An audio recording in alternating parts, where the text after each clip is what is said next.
საგალშუდობის თქვენ უყურებთ ამავების ბაზარს ტაბულაზე. ჩვენი სტუმარია სტივენ ჯონსი, ისტორიკოსი, პოლიტოლოგი, პროფესორი და ამ შემთხვევაში ავტორი წიგნისა საქართველოს პოლიტიკური ისტორია დამოუკიდებლობის გამოცხადების შემდეგ. მადლობთ რომ მომწადით გამარჯობა. მადლობთ თქვენს, დიდი მადლობა. თქვენ დიდი ხანია იკვლევთ საქართველოს ისტორიის საკითხებს, ახალი და უახლესი ისტორიის საკითხებს და ვფიქრობ ეს არის სფერო, რომელიც მისდამი ინტერესის მიუხედავად ნაკვლევი არის ნაკლებად. იმის მიუხედავად რომ მასალა არსებობს, ჩვენ როგორც თქვენ განებიურებულები არა ვართ სამეცნიერო ნაშრომებით. პუბლიცისტური პროექციით, პუბლიცისტური რეფლექსიით კი, მაგრამ სამეცნიერო ნაშრომებით მაინც და მაინც არა. განსაკუთრებით იმ პერიოდზე საქართველოს ისტორიისა, რომელშიც ახლა ჩვენ ცხოვრობთ და რომელიც ყველას გვახსოვს და იგივე ამიტომაც ის არ ხდება სამეცნიერო რეფლექსიის საგანი. იმიტომ რომ ის ჩვენშია, ამ ხსოვნას ვატარებთ, ყველას ჩვენი წილი წარმოდგენები გვაქვს და ის რომ ამას ოდნავ დაშორდე და შეხედო ცოტა უფრო ბევრის მომცველი მზერით და გაიაზრო ის როგორც სწორედ ისტორია და არა როგორც მაინც და მაინც დღესაც მხოლოდ დღეს მიმდინარე პროცესი და ცოცხალი პროცესი, ეს ჩვენ გვაკლია. და თქვენ დაწერეთ წიგნი რის გამოც მე ვფიქრი მაქვს რომ ვინც ამას აიკითხავს, მადლობელი მაინც დარჩება სულ ცოტა რომ არაფერი თქვათ ბევრი რამის შეტყობაზე ამ წიგნიდან. ეს არის მაყურებლის გასაკვირად ვამბობ, სკამპტანიანი წიგნია და ბუნებრივია მთელ წიგნზე ჩვენ ვერ ვილაპარაკებთ, ვიდან შევეხოთ ზოგიერთ საკითხს, რომელსაც თქვენი გაცოცხლებთ. როგორ წაიკითხეთ საქართველოს ისტორია დამოუკიდებლობის გამოცხადების შემდეგ? რა წარმოდგენა ჰქონდათ საქართველოში პოლიტიკურ დამოუკიდებლობაზე, თავისუფლებაზე, ქვეყნის სუვერენიტეტზე? თქვენ წიგნში არის ერთ-ერთი ფრაზა დემოკრატია, რომელიც ქართველებს წარმოედგინათ რომ სურდათ. რა სურდათ და რა წარმოედგინათ მაშინ, როცა საქართველოს თავის მიზნად აცხადებდა და მერე ეს გააფორმა კიდეც დამოუკიდებლობის დეკლარაციაში. როგორ ხედავდა რა იყო დემოკრატიის და თავისუფლების კონცეფტი მაშინ? და რა დონეზე იყო ის ცნობილი, გაზიარებული საზოგადოებაში და პოლიტიკურ ელიტაში? საინტერესო კითხვა. მე მგონი ქართველებისთვის დამოუკიდებლობა იყო რაღაც ჯადასნური სიტყვა, საოცარი სიტყვა მათთვის, იმიტომ დიდი ხანია სურვილი ჰქონდათ ქართველებს რომ განახორციელონ ეს დამოუკიდებლობა. მაგრამ მე მგონი სამოდგენა იმდენად არ ჰქონდათ, რომ გამოცდილება არ ჰქონდათ საბჭოთა კავშირის პერიოდში, არა? როგორ ძნელია ამ დამოუკიდებლობის თქვათ შემდგომ პერიოდში შექმნა და განსაკუთრებით დემოკრატია ამ დამოუკიდებლობასთან ერთად. ძალიან ძნელია და მე მგონი სიმართლე რომ გითხრათ და ეს არ მხოლოდ ეხება ქართველებს, მზადე არ იქნენ ამისთვის. დემოკრატია ქართველებისთვის იყო სიზმარი, იყო ოცნება. ხო და ევროპასკენ უყურებდნენ როგორც მოდელი. მაგრამ post საბჭოთა კავშირის პერიოდში რა თქმა უნდა პირობები სულ სხვა იყო ვიდრე თქვათ ევროპაში. ძალიან მალე მოხდა ეს სამოქალაქო ომი, ეკონომიკა კატასტროფულ მდგომარეობაში იყო 90-იან წლებში. თვითონ ინტელიგენცია, ქართველი ინტელიგენცია რა უფრო კულტურულად უყურებდა დამოუკიდებლობას და სახელმწიფოს ვიდრე პრაქტიკულად. მე ავაბელ კულტურულად აი მაგალითად რა იყო მნიშვნელოვანი ქართველისთვის 70-იან წლებში, როცა მე აქ ჩამოვედი. 70-იან წლებში, 80-იან წლებში ყოველთვის KP-ის დროს, საუბრის დროს ლაპარაკი იყო კულტურაზე, ენაზე, განსაკუთრებით ისტორიაზე და არა თქვათ მომავალზე. ხო. და მე მგონი ეს ვერ ხედავდნენ ამ მომავალს? ვერ ხედავდნენ მომავალს? ფიქრობდნენ რომ ცხოვრობდნენ მარადისობაში, საბჭოთა მარადისობაში? მე ასე ფიქრობდი. ეს სრულიად სურპრიზი იყო ჩვენთვის დასავლეთში, ვინცაც სწავლობდა საბჭოთა კავშირს, რომ უცებ დაიშალა. ეს დიდი სურპრიზი. ქართველებისთვისაც ალბათ ეს დამოუკიდებლობა საქართველოში არ იყო შედეგი თქვათ დიდი მოძრაობის, ხანგრძლივი სოციალური მოძრაობის, იყო უცებ. მოულოდნელად. თანაც ქართულ ინტელიგენციაში არ იყო განვითარებული ეს თქვათ პრაქტიკული პოლიტიკური მშენებლობის უნარი. ნუ პრაქტიკა არ ქონდათ. რაც წარმოუდგენა არ ქონდათ, რაც არ ქონდათ. მე ავაბრალებ ქართველებს ამისთვის, რა თქმა უნდა.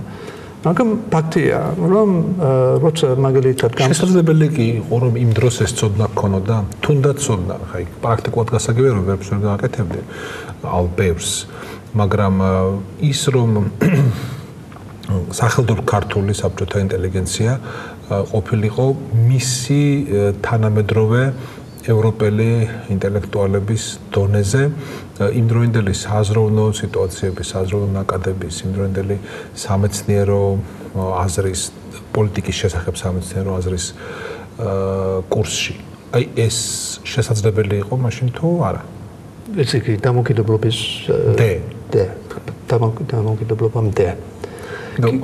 როცა ამას ვკითხულობ, ბუნებრივია გულისხმობ საქართველოს ბედქვეშ მყოფ სხვა ქვეყნებს, როგორც საბჭოთა კავშირის შიგნით, ისე საბჭოთა კავშირის გარეთაც, რომელიც არ იყო საბჭოთა კავშირის ნაწილები, მაგრამ ვარშავის ბლოკში თუ სოციალისტურ თანამეგობრობაში შედიოდნენ, მათაც ბუნებრივია ჰყავდათ ადამიანები, რომლებიც ინტელექტუალური შრომით ცხოვრობდნენ, ხო? და ამდენად, როცა თქვენ ბრძანებთ, რომ ეს იყო მხოლოდ ოცნება, სიზმარი, წარმოდგენა დემოკრატიას და არანაირი მზადება ამისთვის არ მიდიოდა. საინტერესო სხვა ქვეყნებში როგორ მოხდა ეს? იმათაც ხომ ხანგრძლივი წყვეტა ჰქონდათ, მართალია არა საქართველოს ოდენა, მაგრამ ხანგრძლივი წყვეტა ჰქონდათ ნორმალური დემოკრატიული განვითარების, არაპოლიტიკური სუვერენობის, ეს პოლიტიკურად სუვერენული ქვეყნები იყო აღმოსავლეთ ევროპაში, მაგრამ დემოკრატიული განვითარების წყვეტა ჰქონდათ. ასე რომ აქ ჩვენ მივიდა კითხვას, რამდენად მნიშვნელოვანია თვითონ ელიტის მზაობა, მისი ჩამოყალიბებული წარმოდგენები, მისი ცოდნა იმისა, რასაც უნდა დაეფუძნოს უკვე თავისუფალი ქვეყნის დემოკრატიული განვითარება. ნუ რა თქმა უნდა ძალიან მნიშვნელოვანია, მაგრამ არის ძალიან ბევრი შემთხვევა, როცა ახალი ქვეყნის ლიდერებს არ აქვთ ეს ცოდნა. ერთი განსაკუთრებული ფაქტორი ალბათ საბჭოთა კავშირის სივრცეში არის ის ფაქტი, რომ მოქალაქეები ფაქტობრივად არ იქნენ, მაგრამ მოქალაქეები თქვათ უყურებდნენ სახელმწიფოს როგორც ტერი არა, მაგრამ როგორც უცხო, ხო. ამიტომ აი ამ სახელმწიფოს თქვათ ინსტიტუტებზე აფიქრობდნენ, აი როგორ უნდა ესე იგი შექმნან თქვათ სახელმწიფოს დაწესებულები და ასე შემდეგ. ნუ ავიტალი გამოცდილება. ბუნებრივია. მე ვამბობ, რომ ამ პირობებში შეუძლებელია დემოკრატიის შექმნა. არა, იმიტომ მე მგონი ნებისმიერ პირობებში დემოკრატიის შექმნა შეიძლება. უფრო ძნელი იქნება, რა თქმა უნდა, ასეთ ქვეყანაში როგორც საქართველო, რაც სადაც გამოცდილება არ არის, უფრო ძნელი იქნება, მაგრამ ყველა ქვეყნას, ყველა ხალხს შეუძლია შექმნას დემოკრატია თუ სურვილი აქვს, მაგრამ უფრო ხანგრძლივი იქნება ალბათ, ვიდრე თქვათ უფრო განვითარებულ ქვეყნაში. ბუნებრივია არ გითხავთ რა ხანგრძლივობის იქნება, იმიტომ რომ ამის თქმა ძალიან ძნელია. თქვენ ხშირად ახსენებთ ქართულ საზოგადოებაში ნდობის ნაკლებობას თქვენს წიგნში, ნდობის მოკლე რადიუსს.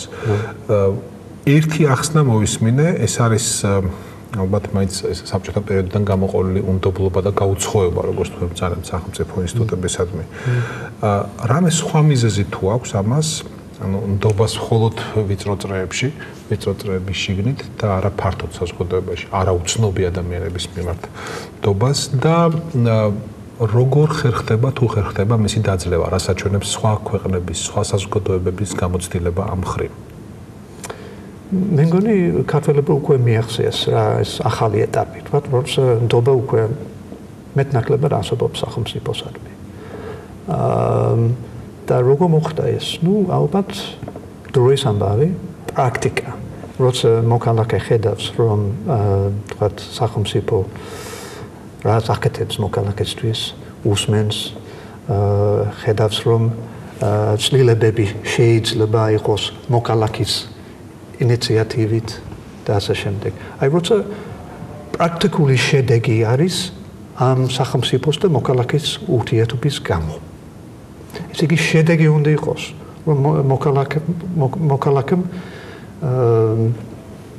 და არა მხოლოდ დაცულობა და მომსახურება უნდა მიიღოს სახელმწიფოსგან? კი. აი ესე იგი თავისი მონაწილეობის კვალიც უნდა დაინახოს მაშინ.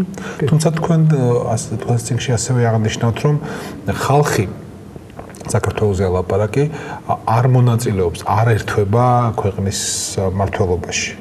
რომ საქართველოში არსებობს განვითარებული ურთიერთობები ადამიანებს შორის, ინტერაქცია ქალაქსა და სოფელს შორის არსებობს ურთიერთობები. კი. ყველგან არსებობს ხარვეზები დემოკრატიაში. მაგალითად, მე ვარ ინგლისელი, მაგრამ ახლა ამერიკაში ვცხოვრობ და არ მხოლოდ თქვა უცხო თვალით ვუხურებ საქართველოს საქმეს, მაგრამ ამერიკის საქმეს, განსაკუთრებით დემოკრატიას და ჩემი აზრით ძალიან დიდი ხარვეზები არის ამერიკის დემოკრატიაში, როგორც თქვა ქართულ დემოკრატიაში. ეს არის ახალგაჩენილი შედარებით ხარვეზები? კი. რა საინტერესოა რომელი? როგორი? ბევრი. ამერიკაში. ხო, ამერიკაში. აი რა არის თვალშისაცემი? აი მაგალითად ჩვენ ახლა ვიცით, რომ სახელმწიფო ესე იგი ნებისმიერ ინფორმაცია აქვს ჩვენზე რაც უნდა. ხო, ასე გქონია. ესე იგი გვისმენს ფაქტიურად. გქონია რომ ასე. უზამაზარი პროგრამა ამერიკაში, რომელიც ჩართული არის ჩვენ კომპიუტერთან და ტელეფონებთან. ეს ვიცით. ეს არის დიდი ხარვეზი დემოკრატიაში, როცა მეკეძეობა მოქალაქისთვის არ არსებობს პრაქტიკულად. კიდევ არის ბევრი რამე ამერიკაში, მაგალითად, ჩვენ ალბათ ამაზე არ უნდა ვილაპარაკოთ, მაგრამ პულის სიძლიერე ამერიკაში. ნიშნულობა. ჩვენ ვიცით, არის ესეთი გამოკლება არსებობს, რომ აჩვენებს, რომ პრაქტიკულად, ალბათ თვითმმართველობაში ცოტა განსხვავებულია, მაგრამ ეროვნულ დონეზე მოქალაქეს არ აქვს დიდი გავლენა პოლიტიკურ გადაწყვეტილებებზე. და ასე შემდეგ, არის ბევრი რა. საქართველოშიც არის, მაგრამ სხვანაირი. თქვათ ეს, რომ ისევ ჩემი აზრით არის პრობლემა, თქვათ, ხალხის და მთავრობის შორის, იმ მხრივ, რომ ესე იგი ეს კავშირი ცოტა სუსტია.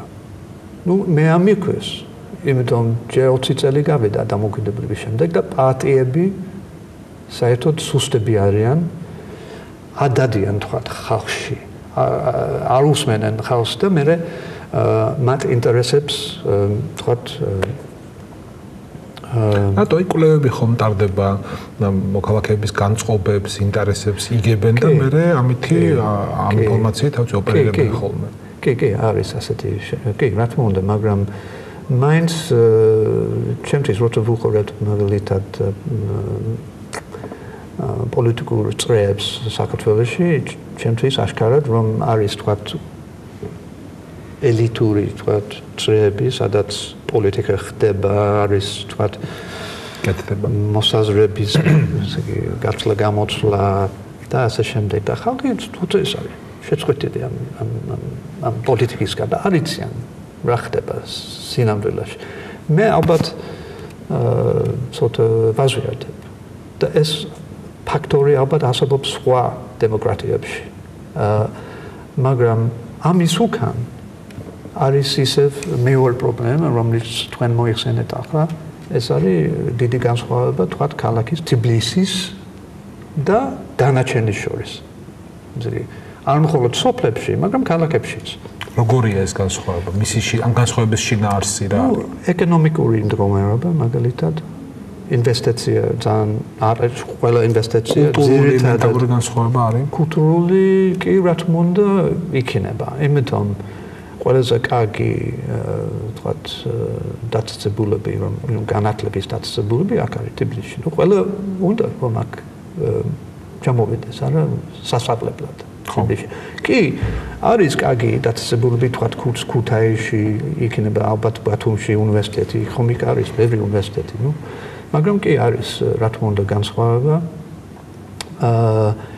ეს ნელ-ნელა უმჯობესდება ალბათ ხომ აშენეს საკმაოდ ბევრი რაც ბათუმში რაც ინვესტიცია ხომ იყო მაგრამ ბათუმში ახალმა ხელისუფლებამ უარი თქვა ტექნოლოგიური უნივერსიტეტის გახსნაზე ამას წერტილი დაუსვა კი მაგრამ ეს განსხვავება მაინც ეს დიდი განსხვავება ეს არ მხოლოდ საქართველოში ეს არის ჩვეულებრივი ფაქტორი მაგალითად ნუ უფრო განუვითარებელ ქვეყნებში სადაც ყველას უნდა ცენტრში და არა თქვა პროვინციაში აი ამერიკაში თუ განსხვავებული იმ ხრივ რომ ნუ შიკაგო არის სან ფრისკო არის ბოსტონი ნიუ-იორკი ნუ ნებისმიერ დიდ ქალაქში შეიძლება უნივერსიტეტი არ არსებობს მაგრამ აქ როგორც თქვა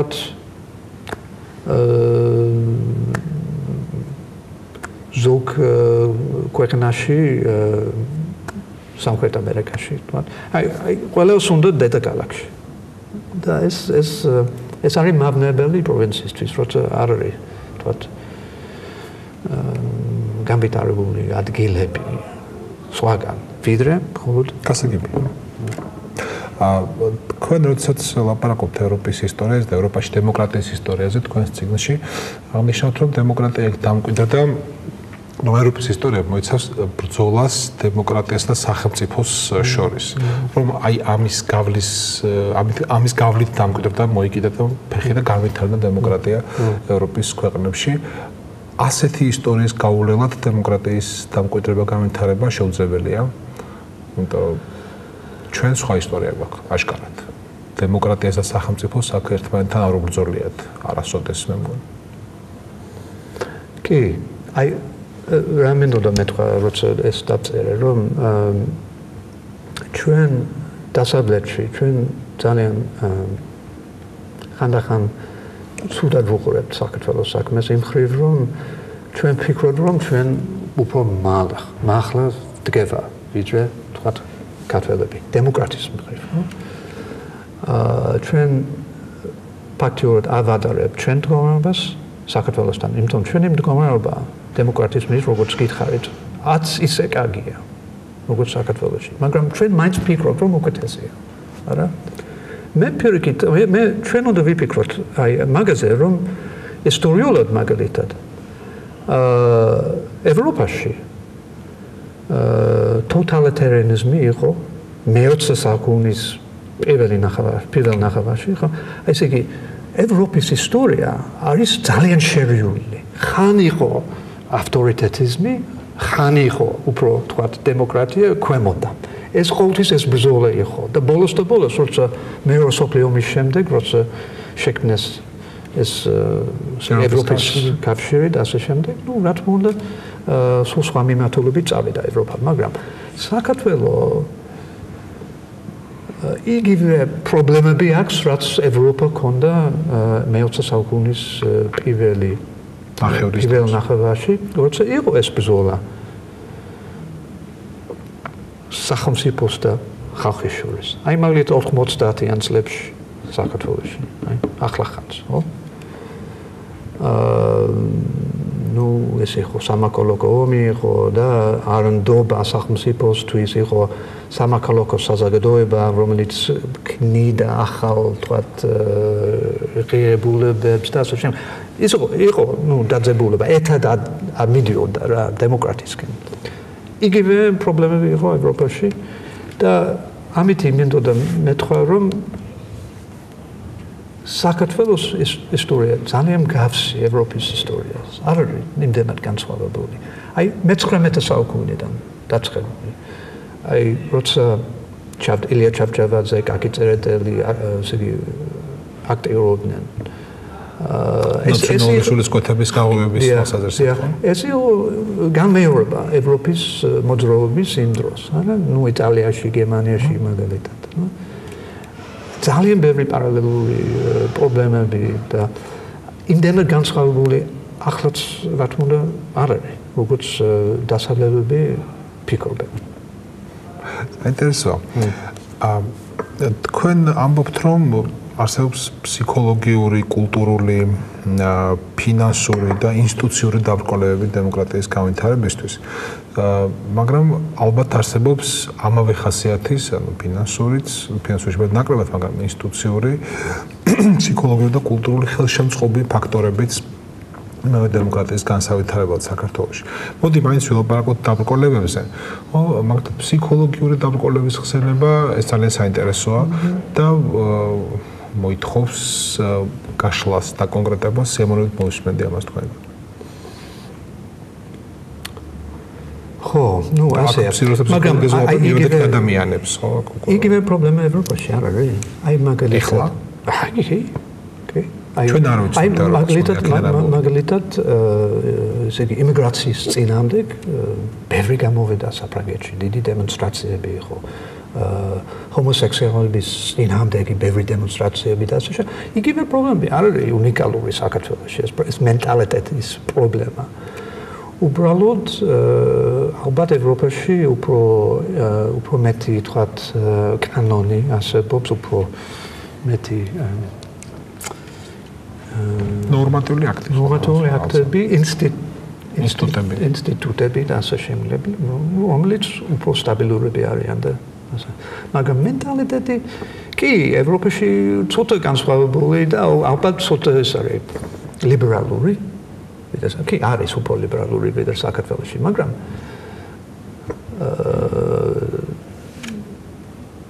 ხალხს თუ ადევნებთ ევროპის პოლიტიკას, მართლა ისევ მენტალიტეტის პრობლემები არის დემოკრატიისადმი. ახლა მარი პენ, არა, საფრანგეთში ხო? ევროპის არჩევნები რომ იყო, ძალიან ბევრი ხმა მოიგო. პენ არის პრაქტიკულად ნეოფაშისტი. და თითქმის ერთი მეოთხედი მისა მას ხმა. ნუ ეს მენტალიტეტი რას ნიშნავს? რომ ასე იქცევა. ხო, იქ საინტერესო ის არის, იქ რა აღვივებს ამ განწყობებს, თქო, რატო შეიძლება იყო იმიგრაციის წინააღმდეგი, რატო შეიძლება იყო ჰომოსექსუალების წინააღმდეგი. იმიტომ რომ სად თქო იქაური სტატუსი, იქაური თავისუფლება მარგინალური ჯგუფებისა და განსხვავებული ორიენტაციის ადამიანებსა და სად აქაური, ხო? იქ შეიძლება არ ვიცი მე ევროპის პრაქტიკა, მე ვიცი აქაური პრაქტიკა, აქაური დამოკიდებულება როგორია. ეს არის სინძულვილიანი დაუნდობელი და უნდობის გარეშე არსებული დამოკიდებულება საქართველოში. კარგი, ნუ ეს ორი ჯგუფი, რის მიმართაც ანუ ქსენოფობია და თქვათ ჰომოფობია, კარგი გასაგები. ამით ევროპას შეიძლება ცოტათი გავართო. კარგი, მაგრამ აქ საინტერესოა კიდევ ერთი რამ, მივადექეთ სიტყვა ტრადიცია. შეგაცხადია ერთი წუთი. აი რა მინდოდა მეთქვა ისევ, რომ დემოკრატია არ არის ყოველთვის აღმართზე. ესე იგი, წინ ყოველთვის არ მიდის. ხო?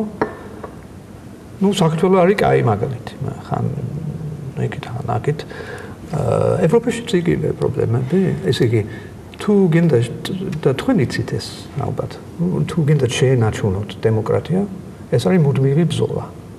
მუდმივი შემოწმება. თქვათ, იმიტომ სახელმწიფო, აი როგორც ამერიკაში.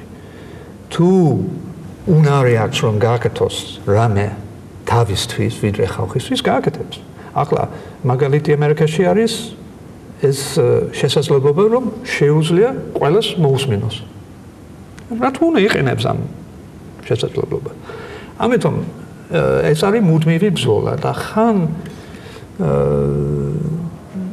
უკან მიდის დემოკრატია. მე ვფიქრობ რომ ახლა საერთოდ სოფლიოში განსაკუთრებით განვითარებულ ქვეყნებში ეს არის გადამწყვეტი ეტაპი ახლა ჩვენთვის. იმიტომ სახელმწიფო და თანაც ბიზნესი ერთად იმდენი უფლებამოსილება აქვს, იმდენი სიძლიერე, რომ ჩვენ ძალიან დასუსტი, როგორც მოქალაქეები, ჩვენ ძალიან დასუსტით ახლა. ხო და ჩვენ მაინც ახლა უნდა აღგინოთ რა ჩვენი უფლებები და ასე შემდეგ. იგივე პრობლემები იქნება მუდმივად საქართველოში. თქვენ ნატყობთ მოქალაქეების მოდუნებას, დაღლას, ეგ აღაროდათ ეს ბრძოლა. ეგ უნდათ ეს მშვიდი ცხოვრება, ცოტა უზრუნველი. ეს არის საშიშროება. ეს პასიურობა, ხო, როცა მხოლოდ წესრიგი უნდათ ხალხს. ეს არის პრობლემა, ხო, ხანდახან, როცა დიდი არარულობის შემდეგ მხოლოდ წესრიგი თუ უბრალოდ თავის ადგილება არ უნდათ. то წესრიგი ჩვენ ვიცით დაკავშირებულია მაგალითად ავტორიტარიზმი და ტოტალიტარიზმი იმით იმკვიდრებს თავს რომ მას წესრიგი მოაქვს. კი. ის გთავაზობს მისი აზრით ძალიან გასაგებ თამაშის წესრიგს. კი, რაც უნდა რა. ფარველობას. კი, მესმის. ხის ფარველობას როგორც ეთქვა რუსმა პუბლიცისტმა თქვა. კი. არა, სულიად მესმის, განსაკუთრებით ქართველების მოსაზრები ამის შესახებ. იმდენი პრობლემები ამ 20 წლის განმავლობაში ბოლოს და ბოლოს სტაბილურობა უნდათ, მაგრამ თანაც მოქალაქეს ფრთხილი უნდა იყოს.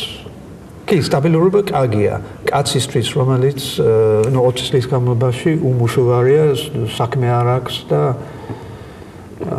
სულ ეძებს რაც შემოსავალს ოჯახისთვის. კი, საბჭოთა ნარჩენები თუ არის ცოცხალი საქართველოში. გულისხმობ საბჭოთა ნარჩენები თუ არის საქართველოში ცოცხალი, მერთმა დამიფაროს მე ადამიანებს არ გულისხმობ ცხადია. გულისხმობ ეს ვთქვათ საბჭოთა ინსტიტუციურ მეხსიერებას, ინსტიტუციურ მემკვიდრეობას, საბჭოთა ატიტუდებს, დამოკიდებულებებს საზოგადო ცხოვრებისადმი. საბჭოთა მემკვიდრეობას როგორც ასეთს, ხო? მიუხედავად იმისა, რომ გავიდა 23 წელი საბჭოთა კავშირის დანგრევიდან, თქვენი აზრით თუ აი ეხლა რაიმე საბჭოური არამედ ინსტიტუტი, არამედ აი მოქმედების წესი, ყალიბი მიმართება ცოცხლობს საქართველოში. კი, მე თუნდა. რომელია ეს? მაგალითად ურთიერთობა სახელმწიფოსთან. ისევ, მაგრამ ეს იცლება. მაგრამ მაინც ეს არის ხალხი ძირითადად, რა თქმა უნდა, საერთო ჯამში ყოველთვის არის გამონაკლისები და განსხვავებები, მაგრამ ემოციონება სახელმწიფოს უყურებს ჩემი აზრით, როგორც ბრძანებელს, როგორც მფარველს. აი ესე. ესე იგი, რომ სახელმწიფო მაგალითად უნდა იშოვოს სამსახური მოქალაქისთვის, ეს არის მისი ძალდებულება და ასე შემდეგ, უნდა დაასაკმოს. ინსტიტუტებში არის ეს, რა თქმა უნდა, მე შეხვდი ბევრჯერ, აი როცა მე დავდება საქართველოში, ბიუროკრატიზმი ისევ მაღალ დონეზე. არის გაუმჯობესება, აი მაგალითად იუსტიციის სახლში ვიყავი და ყველაფერი უცბად კეთდება, ეს ძალიან კარგი, ძალიან კარგი. უკეთესად აკეთებენ ამ თქვა პასპორტის შეცვლას და ასე შემდეგ, ვიდრე ინგლისში, ვიდრე ამერიკაში, სადაც გჭირდება ტექსტი ქვირა 2 თვე, 3 თვე. რომის გაკეთება. აქ შეიძლება 3 დღეში. ერთ დღეში შეიძლება. ერთ დღეში შეიძლება. მართლა არის დიდი ცვლილებები ამ განსაკუთრებით ამ ბოლო წლების დროს, არა? მაგრამ მაინც დარჩა ეს პრობლემები, ეს ძველი ბიუროკრატიზმი. მაგრამ მე არ ვიცი, ეს არის ყოველთვის საბჭოთა თქვათ ნარჩენი. იმიტომ სხვა ქვეყნებში, სხვა გამიტარებულ ქვეყნებში, როგორც საფრანგეთი, რაცა ბიუროკრატიზმი ძალიან მაღალ დონეზე. ამერიკაშიც მაგალითად. ეს საბჭოთა პრობლემა არის თუ უბრალოდ, ეს ბიუროკრატიის თავისებურება. მოდი შევხედოთ და გავანალიზოთ ერთი სიტყვა, მის შინაარს მე ხშირად ვუსვამ ხოლმე ამ კითხვას აქ მოსულ სტუმრებს. თუმცა მსგავს პრობლემებზე ვლაპარაკობთ. საქართველოს ხშირად ეძახიან ტრადიციულ საზოგადოებას, რომ ის საზოგადოებაში არის ტრადიციული ნაწილი, რომ ქართული საზოგადოება აღიარებს ტრადიციულ ღირებულებებს და აი ამ ზეცართავის სახელის მიღმა რადგას, ტრადიციისა და ტრადიციული მიღმა რადგას, ეს არის საინტერესო. მაგალითად, ერთ-ერთ ჩვენ წინა გადაცემაში სოციოლოგმა ემზარჯგერინაიამ თქვა, რომ ტრადიციასაც აქ უწოდებენ, ეს არის უწინარესად ზეპირი ნორმების აღმატება და უპირატესობა დაწერილ ნორმებზე. ზეპირი ტრადიციის მეტი მნიშვნელობა და მეტი წონა კანონებზე საქართველოში და ამის მიხედვით მე ცხოვრების მოწყობა უკვე და წარმართვა, ხო? ეს შეიძლება იყოს ერთი პასუხი ამ კითხვაზე. ჩვენ ძალიან ხშირად გვესმის ეს სიტყვა და რაოდენ ხშირადაც გვესმის, იმავე სიხშირით ვერ ვისმენთ მის განმარტებას. ჩვენ არ ვიცით რა მნიშვნელობას ათავსებენ ამ სიტყვაში მისი წარმომქმნელები და ამიტომ ვართ ინტერპრეტაციების და ჩვენი მიხვედრების ამარა დარჩენილები. თქვენ როგორც მკვლევარი, რომელიც ასევე არ გაურბის ამ სიტყვის ხსენებას თავის წიგნში, რას ხედავს ამ ტრადიციებში? როცა თქვენ წერთ ტრადიციებს, რას გულისხმობთ მათში? საიდან მომავალი ტრადიციებია ეს, რომელი წარსულიდან? ხო. იგივე σκეთვით, რომ ეს ტრადიციული ღირებულებები საქართველოში არ არის, თქვათ, უნიკალური, არის ასეთი ტრადიციული მიდგომა იტალიაში, მაგალითად, ესპანეთში, ამერიკაშიც, განსაკუთრებით სამხრეთში, კენტაკიში, აპელეიშენ მთებში, სადაც სულ შედარებით განუვითარებელი რაიონი და რატომ? შეიძლება რადგან განუვითარებელი ეკონომიურად შეინახა ეს ტრადიციები, როცა ხალხი დამოკიდებული თავის ოჯახზე, თავის მეგობრებზე და ასე შემდეგ. შეიძლება პირიქით არის, რადგან ეს ტრადიციები უკვე ძლიერი შებიან დამოკიდებული თავიანთ ოჯახზე და მეგობრებზე. ხო და ესე იგი განუვითარება არ არის, თქვათ, მოქმედი ფაქტორი. შეიძლება ასე ითქვას. მაგრამ საქართველოში ეს რა თქმა უნდა არ იყო მხოლოდ საბჭოთა პრობლემა მე-19 საუკუნეში და უფრო უკან, რა თქმა უნდა, ეს ოჯახური ტრადიციები, ეს ახლო ურთიერთობა და დამოკიდებულება ერთმანეთზე ძალიან მნიშვნელოვანი ეკონომიური ფაქტორი იყო. არა, მე-19 საუკუნეში მაგალითად განსაკუთრებით გლეხებისთვის ღარიბები იყვნენ და თავიანთ, ესე იგი, ნათესავებზე დამოკიდებული. ეს ნორმალურია.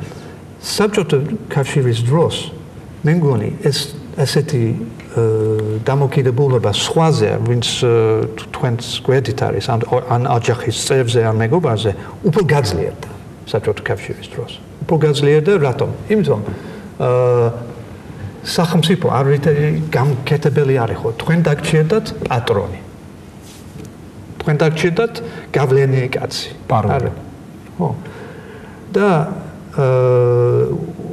უცნაურია, პარადოქსია ალბათ, რომ საბჭოთა კავშირის დროს, რომელიც უწევდა მოდერნიზაციას, რომ ქართველები იმ დროს უფრო ტრადიციული გახდნენ, ჩემი აზრით. ხო.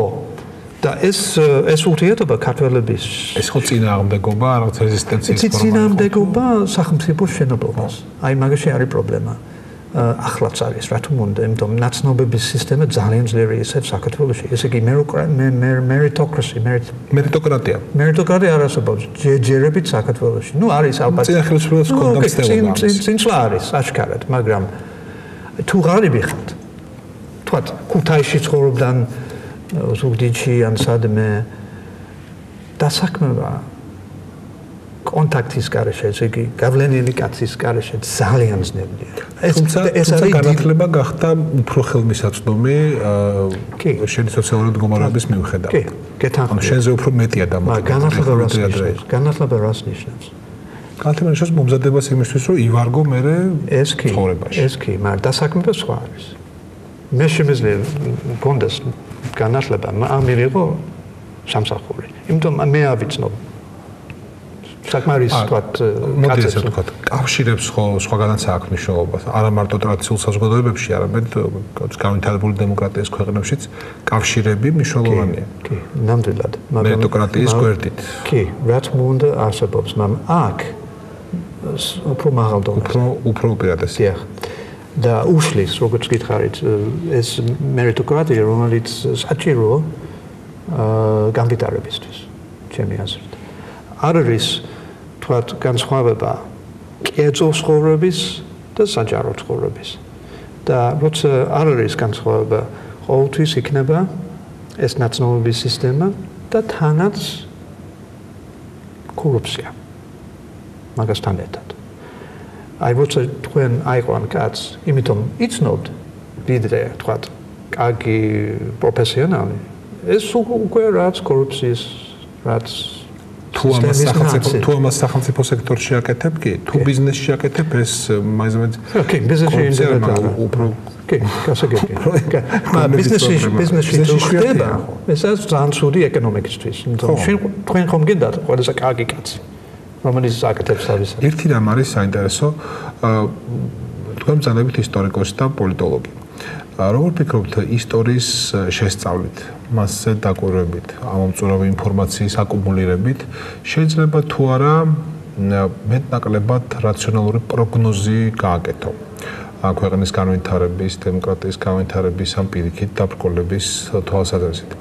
იმიტომ რომ რაც არ უნდა მიუტრიალონ თავი საზოგადოებას პოლიტიკოსებმა, პუბლიცისტებმა, საზოგადოებრივი აზრის მკეთებლებმა წარსულისაკენ, რაც არ უნდა აიძულონ იგი რომ რაღაც უკან გაიხედოს.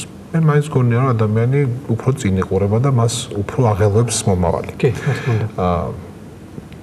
და აღელვებს როგორი იქნება ეს მომავალი. და ამ შემთხვევაში ჩვენ გვეხმარება თუ არა ისტორიის ცოდნა.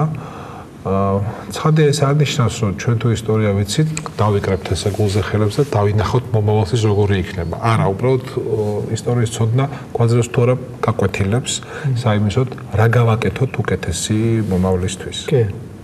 ეს საქართველოს ისტორია უახლესი დამოუკიდებლობის შემდგომი პერიოდის ისტორია რა პოზიტიურ გაკვეთილს აძლევს ქართულ საზოგადოებას. ან გაკვეთილებს დასრულებს. კი, ალბათ ყოველთვის წასულში არის გაკვეთილები, მაგრამ ყოველთვის დღევანდელი თქვათ ლიდერები იმეორებენ ამ გაკვეთილებს, ამ შეცდომებს. არა? აბაროს. მაგალითად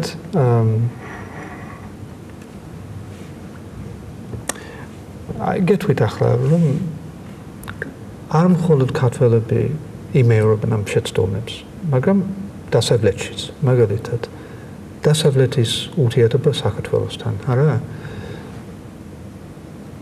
პირველი რესპუბლიკის დროს, მაგალითად, დასავლეთი არ ეხმარებოდა მხოლოდ მორალურად და არა პრაქტიკულად საქართველოს დამოუკიდებლობის შენარჩუნებას ან სახელმწიფოს შენებლობას. თავიანთი სტრატეგიული ინტერესები ჰქონდათ და საქართველოს არ შედიოდა მაგაში. იგივე პრობლემები მე მგონი არის დღეს, როცა დასავლეთი სათანადო გადაწყვეტილებას აიღებს, რომ შეინარჩუნოს დემოკრატიული ქვეყანა, რომელიც კი ევროპის თქვათ ცენტრი არის, თუ გვერდით არის, მაგრამ მაინც ევროპის ნაწილი, ხო? და ნუ ჩვენ ნახეთ რა მოხდა რუსეთი შემოვიდა, შემდეგ ემუქრება საქართველოს უშიშროებას სულ ყოველთვის. და ნუ ეს არის თქვათ შეცდომის გამეორება დასავლელების მიერ, ხო? ნუ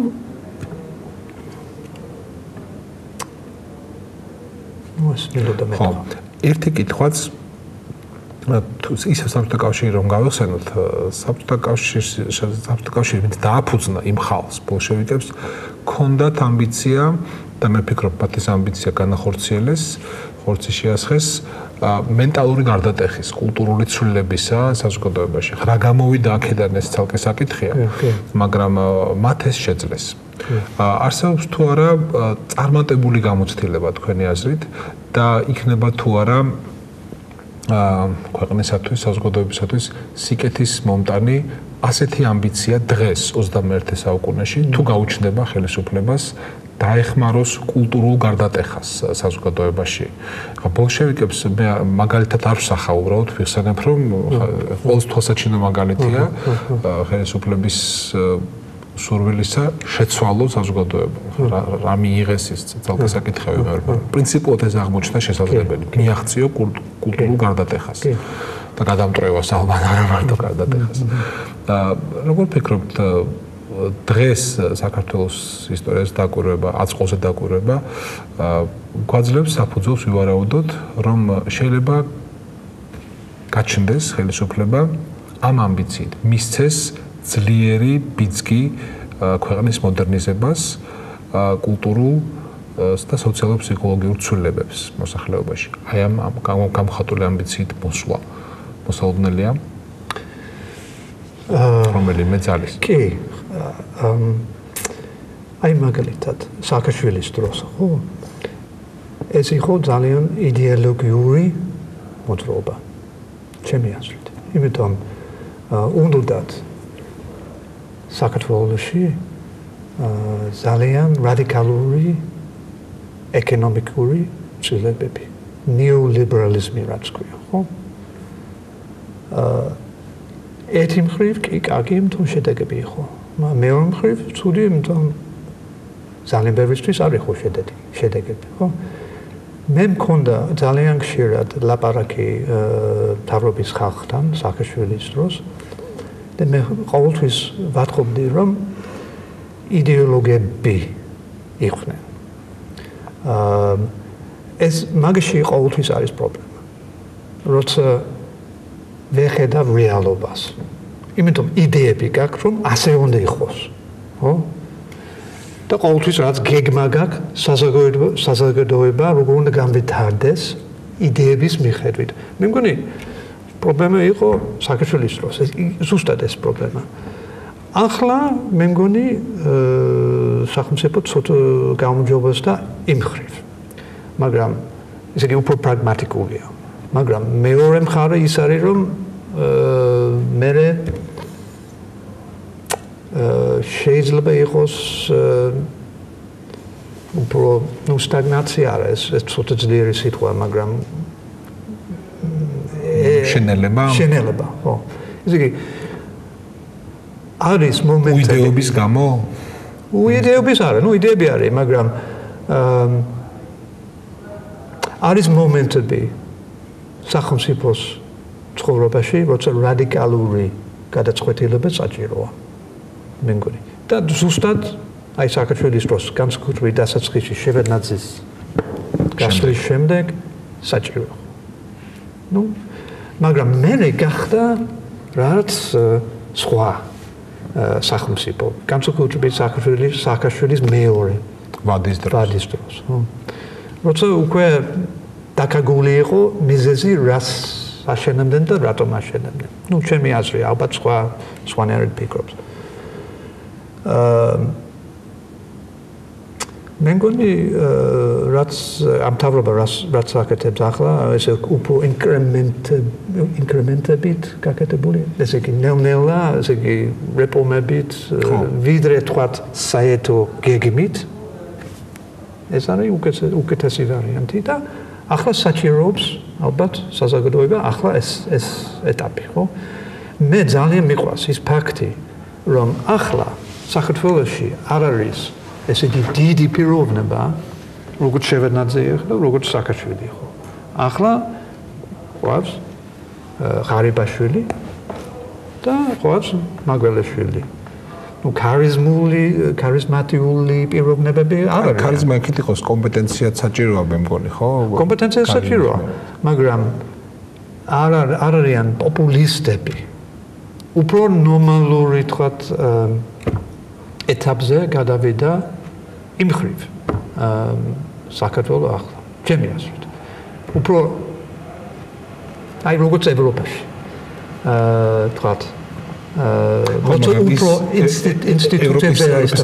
ევროპის ქვეყნების ეკონომიკური განვითარების დონისთვის მსგავსი ნორმალურობა შეიძლება იყოს უმტკივნეულო სასარგებლო მშვიდი ცხოვრების გარანტი და აქ ხო ბევრი უკლია აქაურობას საიმისოთ რომ მშვიდათი ცხოვრ თან ახლა ის რაც თქვენთვის შეიძლება მოჩანდეს ნორმალურად შეიძლება ამში ბევრი არ დაგეთანხმოთ ხო და ეს მართლობა მაგას ნორმალურად არ ესახებოდა და პოლიტიკური ქცევა ხელისუფლების. მე მესმის არანაირი კვლევა წერტილს არ სვამს, ის ყოველთვის ტოვებს ღია სივრცეს, ის ყოველთვის მრავალ წერტილით თავდება და მიუხედავად იმისა, რომ თავად შეიძლება მოიცავდეს ძალიან სისტემურ ინტერპრეტაციებს გარკვეული მოვლენების, მე თვითონ ხსნის სივრცეს სადისკუსიო და ახალი ინტერპრეტაციებისთვის. თქვენი წიგნიც ასეთია. მე მგონი დიდი მადლობა თქვენ დღეს ჩვენთან სტუმრობისთვის. ამოების ბაზარს სტუმრობდა სტივენ ჯონსი, პროფესორი, ისტორიკოსი და პოლიტოლოგი. დღეს ამით ვასრულებთ გადაცემას მომავალ სამშაბათამდე.